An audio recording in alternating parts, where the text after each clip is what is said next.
Hey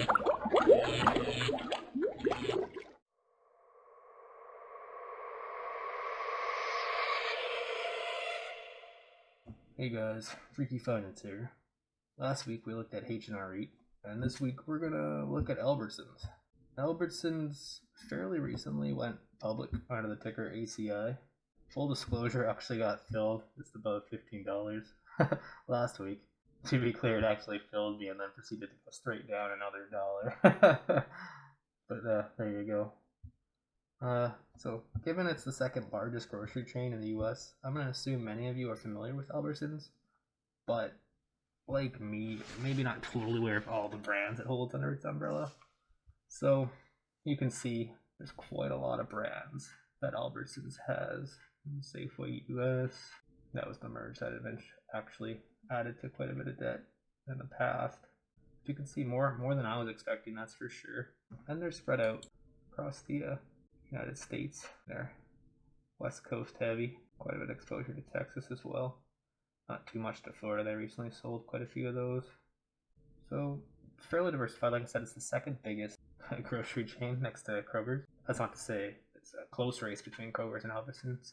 Kroger's is probably, I want to say, more than double right now with Albertsons. So Kroger is huge relative to anybody else in the space in the US.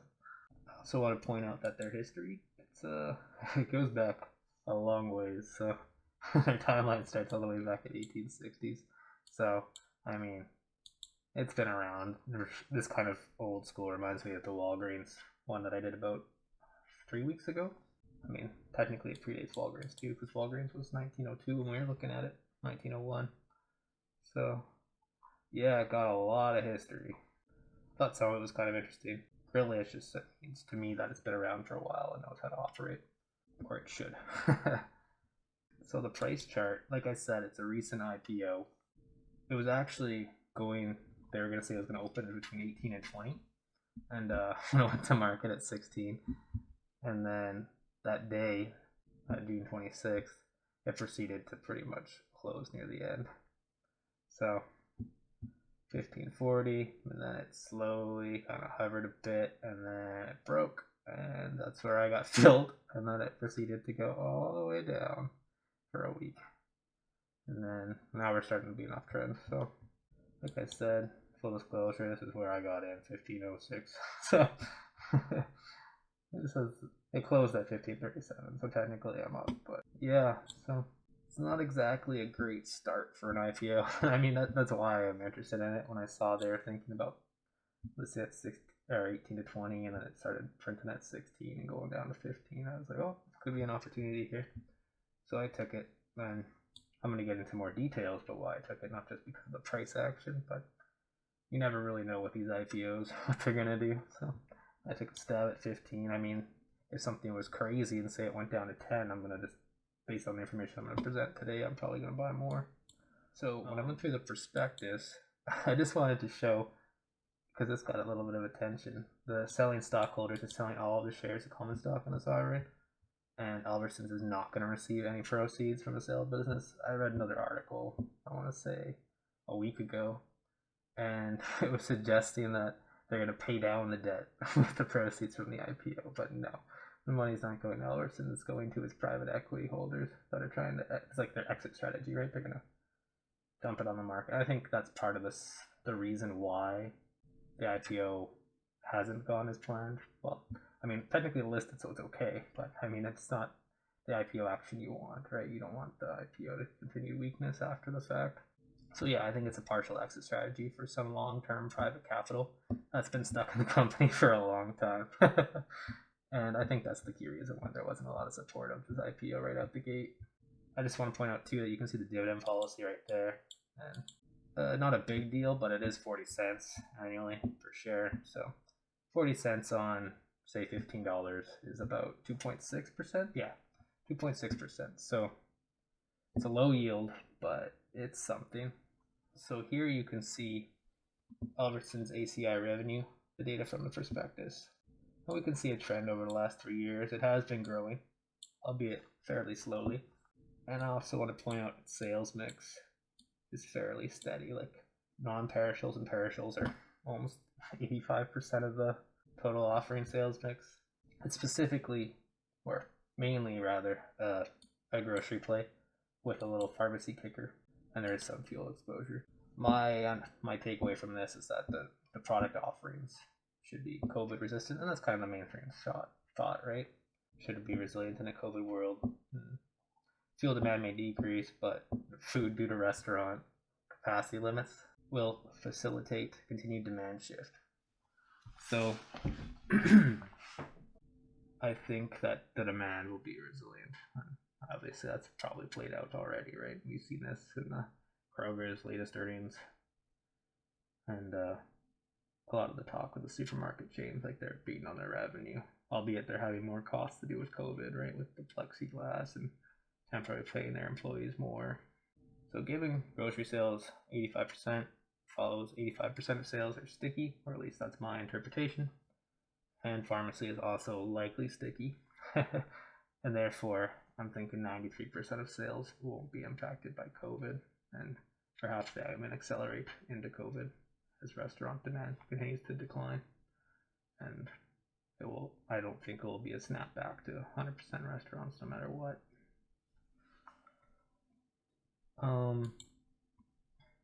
The Albertsons, so this is just their financial statements, and this, I went 5 years because it was all in the prospectus. So, and you can see that their revenue growth was 3.1% year over year, 2018, 2019. COGS growth was 2.7, so it is margin percent slightly did improve. SG growth was 2.3%, showing scaled revenue. I'm going to talk about the rent increasing. They did sell some assets in 2019. It was a gain. Interest expense has been declining. There's no goodwill impairment for a while, so you never, with COVID, that's probably actually a likely impairment for a lot of companies that haven't reported going into this Q2 earnings seasons. Like you saw Walgreens impairment charge. These are non-cash things. So I talked about it on the earnings, or the Walgreens video rather. Alright, so you can see over time they've been getting better, or at least it looks that way on the income statement. Rent has been increasing year over year. Actually, rent in 2019 outscaled the revenue growth. It's kind of interesting. I always view rent as like quasi growth, like or quasi fixed, like a kind of step in cost as you go, right?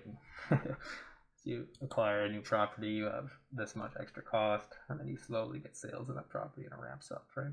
Debt has been reduced going into IPO, and I think management is cognitive of the debt load going into it. That's why they tried to reduce it aggressively, right? You see it going from 11 to 9 to 8. Adjusted EBITDA is actually fairly stable. But again, it's showing an uptrend the last 3 years. That's mainly from the superior revenue growth of scaling the COGS. And the CapEx is relatively steady. Like you see 1.4 billion a year versus their adjusted EBITDA and their net cash outflow, right? It's pretty good. GM ratio is pretty steady. It actually 5-year high in 2019. I do want to point out that a lot of the media will always say there's razor thin margins in grocery chains, and that's true. So, but what does that really mean? Here you can see that some years they're only making, well, usually they're making about 1% or less in the operating margin. So they make 63 million in sales, and they get 1% of that in operating margin. So 2019 they got 1.5. I do want to point out their metrics for debt to free cash flow and debt to adjusted EBITDA has been on the decline, so it's been improving. And again, I think that's management knew the debt was going to be a story for Wall Street because they've tried to IPO a few times, right? So I'm going to talk about this on the next page, but fixtures and leasehold improvement, capitalized expenditures, more susceptible to accounting judgments. I'm going to bring that up here. So this is the last one, or the last tab for Albertsons.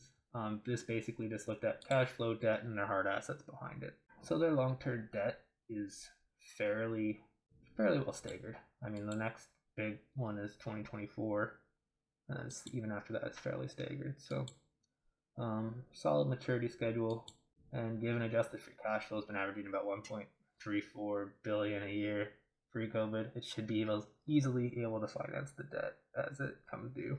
So I don't view the liquidity or solvency of Albertsons to be a risk at this time, based on the information here.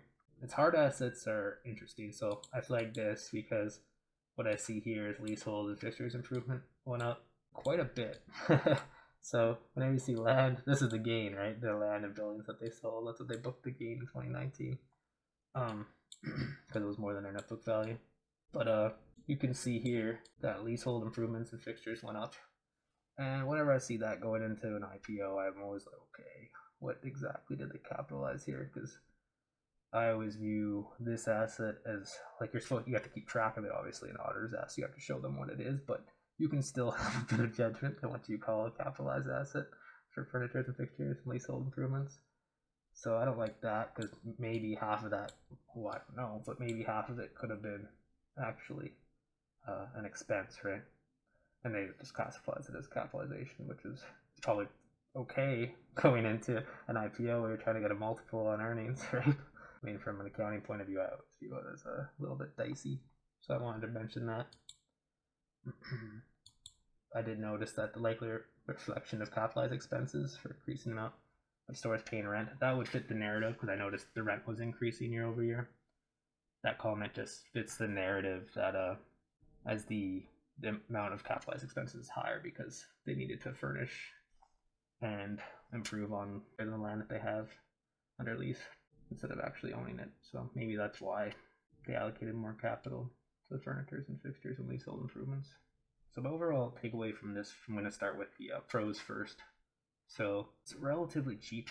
Albertsons is relative even for a grocery chain. I mean, Kroger's market cap is about 36 billion, a PE of 12.84, I think, after closing on Friday.